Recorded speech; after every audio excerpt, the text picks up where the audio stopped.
Dandadan is straight up unhinged in the best way possible. This manga doesn't just dip its toes into the weird, it does a full-on cannonball into absolute chaos. Ghosts, check. Aliens, double check. But why stop there? Dandadan cranks the dial past max and throws in some of the most nightmare-inducing, brain-melting creatures you'll ever lay eyes on.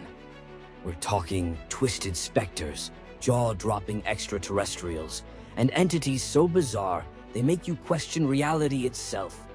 Every chapter feels like a fever dream that somehow makes perfect sense, mixing supernatural horror with sci-fi insanity in a way that hits different.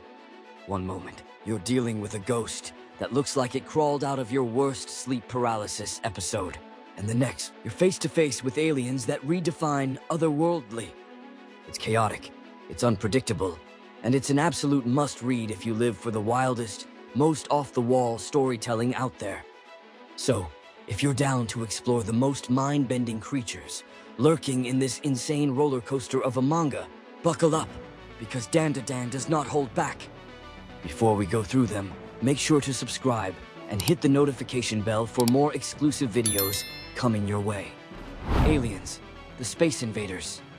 Aliens are basically space homies that aren't from Earth, so yeah, not us. The term also applies to any cosmic tourists vibing on a planet that isn't theirs.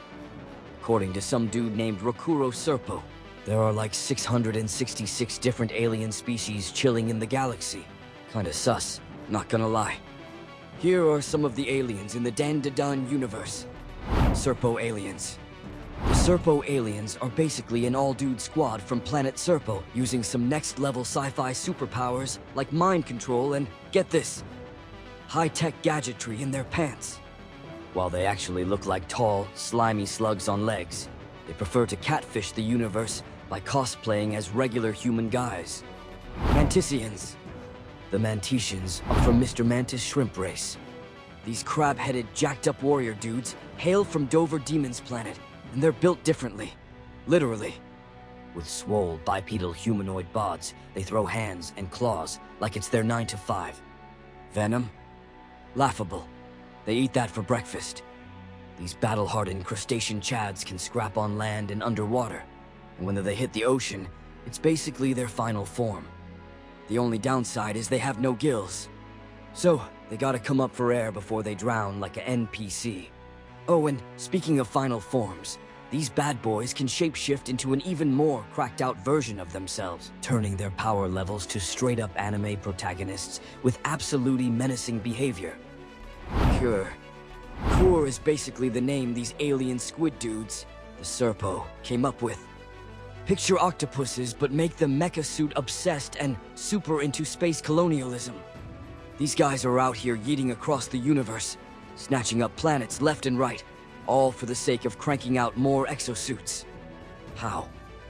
Oh, just casually feeding entire populations to their giant nightmare fuel monster called Big Mama, who has the total villain arc energy. Sumerians.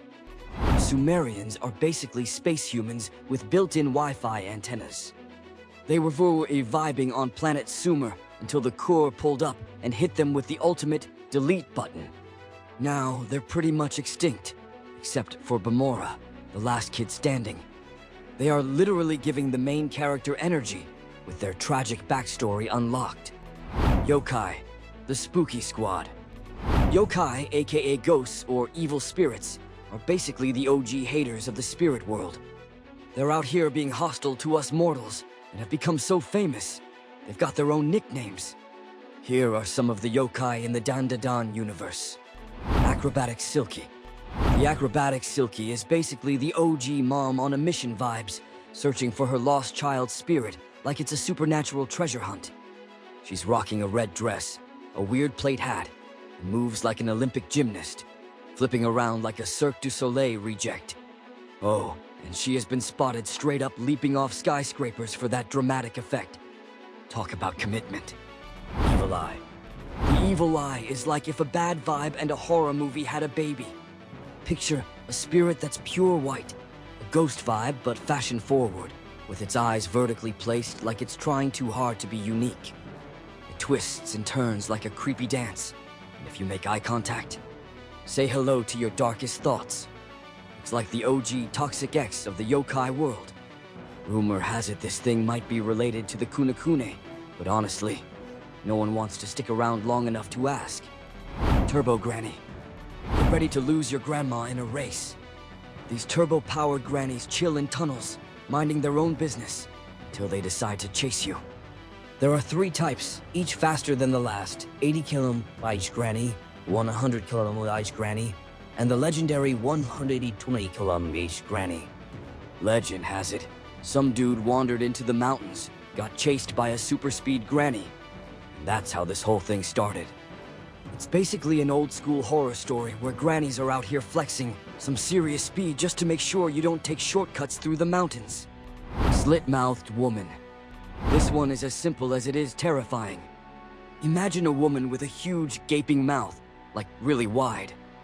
That's literally it, because no one knows much more, but I'm pretty sure her favorite hobby is scaring the heck out of anyone who crosses her path. Onbusuman.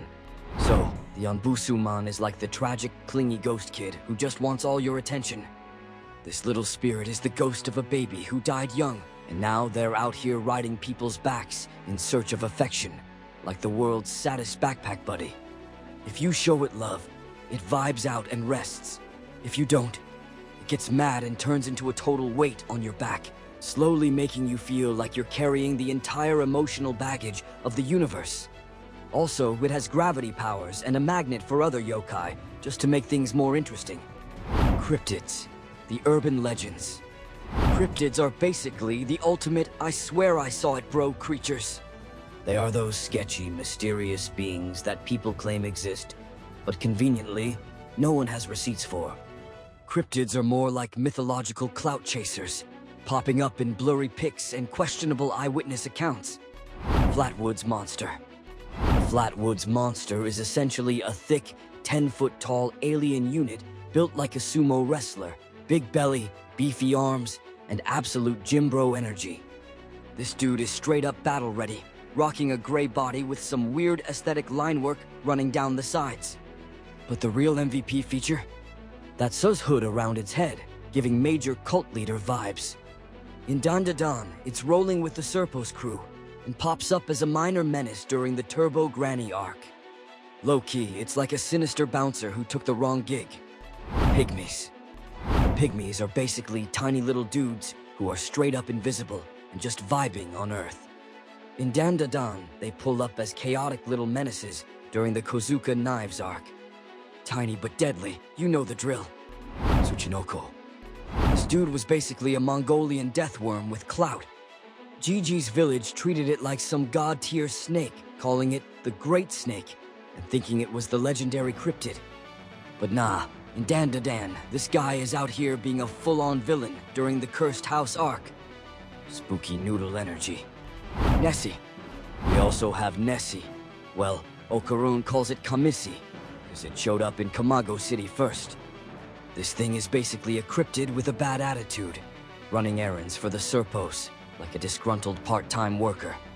In Dandadan, it shows up as a supporting antagonist during the Serpo arc, causing problems just for funsies.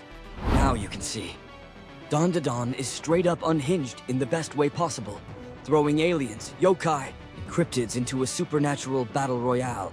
It's equal parts spooky, hilarious, and action-packed. We're talking techie little extraterrestrials doing weird sci-fi stuff, folklore, ghosts vibing with spiritual chaos, and cryptids lurking like they just walked out of a blurry conspiracy theory video. Somehow, all these chaotic beings coexist to keep the story unpredictable AF, constantly throwing hands, or tentacles, or whatever, at the protagonists. It's basically what happens when sci-fi and the occult cult have a wild crossover.